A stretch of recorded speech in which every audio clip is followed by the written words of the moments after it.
Just 5 days away from the crucially important midterm elections. Tonight, we are featuring two very important key Senate races. They could tip the balance of power. Joining us live from the great state of Montana, GOP Senate candidate Matt Rosendale, and from the great state of Indiana, the Hoosier state, GOP Senate candidate Mike Braun. Mike, I hear there's going to be a big rally tomorrow. The president, if my dates are right. He's coming in tomorrow, and then, he's coming in tomorrow to Indianapolis, and then next Monday to Fort Wayne. Well, too important. Listen, both of you were in the same predicament until yesterday. And, Matt, I'll throw it to you. You had a libertarian in your race, and something happened that caused him to drop out of that race. And clearly, Jon Tester's been a steady Schumer vote. He doesn't represent the values of Montana. Bottom line.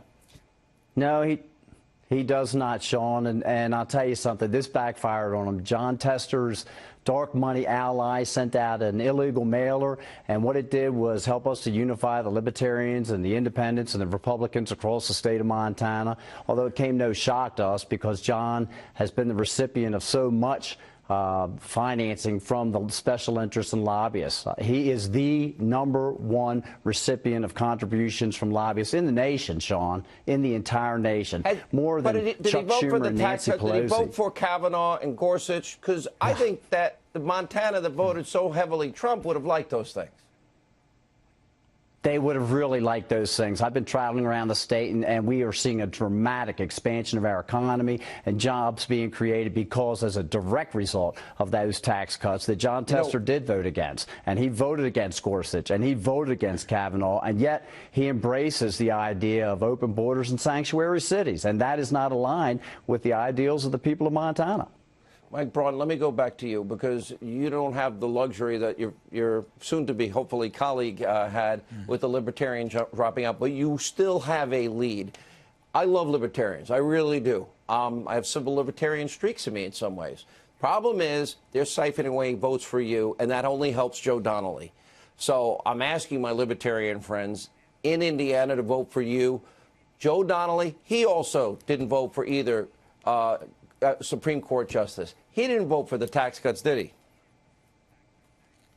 No, it's basically the same thing as Tester, and both of our races have been dominated by Chuck Schumer's PACs that pour in all this negative advertising. And, Sean, it's because the Democratic Party, what is their message?